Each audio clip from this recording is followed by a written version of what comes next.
Today we're making spatchcock chicken under a brick. And yes, my wife has already made the same dirty jokes that you're thinking of. It is a funny word, isn't it? We're going to keep the ingredients simple today. Basic Italian seasonings with some honey and orange juice for the marinade.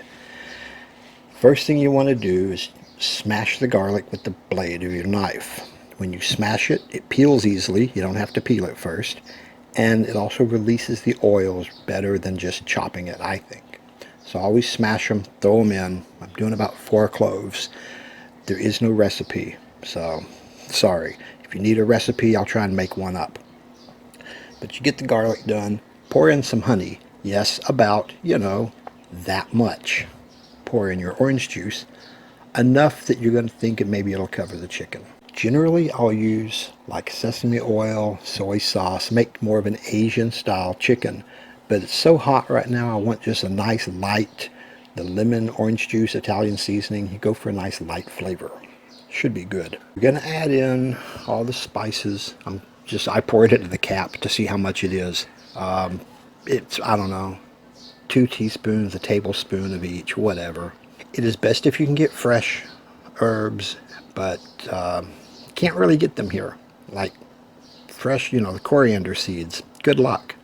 I don't have a juicer, would be nice. So I'm juicing 3 lemons by hand, and then I'm using a spoon kind of as a lemon reamer to get the last of the juice out of it.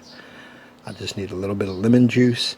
I looked at 3 different grocery stores and they didn't have any, so I'm making my own. Strain out seeds and pulp. You just want just the juice in there. A little bit of olive oil. Canola oil is better because olive oil tends to clump up in the refrigerator. But, canola oil is just as expensive as olive oil around here, so it works. As you whisk it up, you'll feel the solid lump of honey down there, and it breaks up easily and spreads through. So, it goes real easy. The chicken, this is the fun part. Here they do come with the neck still on it, sometimes the head. In the US, I don't think I've ever seen one with the neck. You could just cut down the breastplate, split it open, and have a butterfly chicken. But to spatchcock it, you're specifically removing the backbone and the breastbone. Take your chicken shears, or any kitchen shears you have. These happen to be my grandmother's chicken shears from when she worked at the chicken plant back in the 70s. These are like 40-year-old scissors. They're amazing. They got a ball to punch through the skin, and they cut right through the bone. Really nice scissors. It's not completely deboned, but spatchcocking is removing the backbone and the rib cage so it lays flat and cooks faster. And it's a fun word to say, spatchcock. Cut down both sides. You want to go and remove the bone and save it. You can use it for chicken stock, make a soup later. I'm just going to bag it up, stick it in the freezer, use it later. Now you'll see it will open up and kind of lay flat, but not really, because it still has the rib cage in it. And we're taking out the bone. It makes it lay flatter, and it cuts down on cooking time. So spatchcocking is kind of good. So just cut out the rib cage. It's real easy, a little snip. There's not much holding it in. Cut both of those out, and you're done. That is spatchcocked. That's the word. It's a funny word, and I don't know, man. Trim off any excess skin if you want. It's up to you. And I don't know where the word comes from, really, but it's a fun word. So this is one very flat chicken. You put it in the marinade. Make sure it's fully covered. If it's not quite covered, add a little water or some more orange juice, whatever. Just get it covered. And put it in the refrigerator for a few hours. If I get it done by 10 in the morning, I'll cook it for dinner. This is after lunch, so I will cook it tomorrow. Just let that sit, and it will absorb all those nice flavors overnight. Preheat the grill, and I always have it up a little high. I turn it down once it's heated. Take out that messy, kind of sticky, slimy chicken. It's a fun marinade. Spread it out nicely, and we're going to use a brick. You take the brick, wrap it in tin foil, couldn't find a brick, so I used a flat piece of cement. Whatever works. You can actually, if you've got a good cast iron, heavy cast iron pan, you can just put that on there. But make sure the wings don't fall down, don't get burned. Ha ha, isn't that fun? Yeah, my wife hates that part. That's why she doesn't grill. But lay it out flat, make sure nothing's poked down into the fire, and close that up. For a larger American bird, you're probably going to cook it about 20-25 minutes.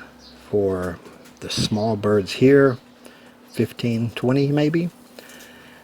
If you handle the brick, make sure and use a hot pad and tongs. When you first put it in, it ain't hot. Give it a minute and it's hot. So break the skin loose. It does stick just a little bit. Once you've got it broken loose, you can flip it over and put the brick back on it.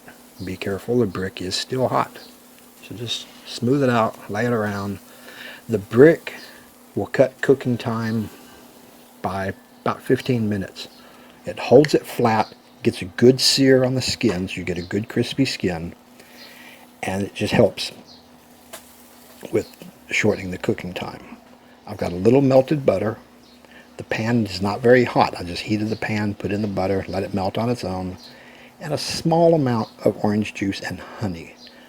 It's almost like equal portions of the three. So it's going to be just a glaze to put on while cooking. Whisk that all together. The heat that's in the pan will help melt the honey, so it mixes very nicely. Makes a nice, real runny liquid glaze. So it's cooked on both sides. It's been probably 10 minutes on each side.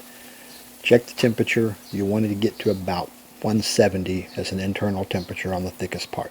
Still got a few minutes to go, but for this last part, I'm going to just pour the glaze on it and leave the brick off and just kind of let it cook with that glaze for a minute.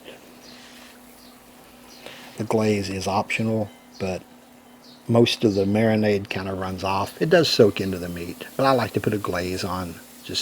I like glazed chicken. These small Filipino birds cook a lot faster. This is probably going to be 25 minutes total. Now this is something I do because I'm going blind and the dial is just kind of hard to read on this. I put the number that I want, in this case 170, at the top, like the 12 o'clock position on the dial. Poke it into the meat, and now all I have to do is watch the red dial. If the red indicator goes straight up, that's the temperature I want. Makes it easier for me because, you know, it's hell getting old, but it's better than the alternative. So we can't see the dial, but it's cooked. We're going to take this thing off, straighten it up, try and make it look pretty so y'all can see it, but then we will cut it before serving. I think it would be cute to serve it whole, but it's difficult for people to grab pieces. So you can see the bird, about 12 minutes on each side. The skin crisped up nice, everything looks good, it's real flat. And I'm going to cut it into the standard 8 pieces and see if it's any good. We haven't tasted it yet, so let's eat.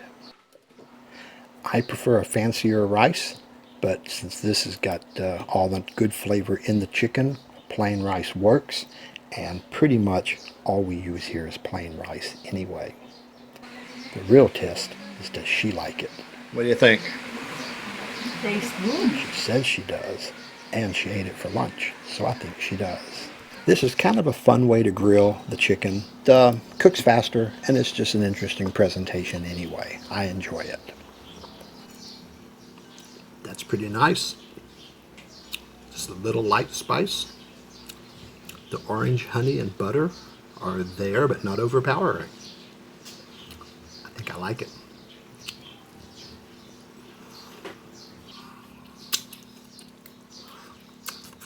Finger looking good. And as I said before, any meal that ends in ice cream is a good one. Enjoy your day in paradise.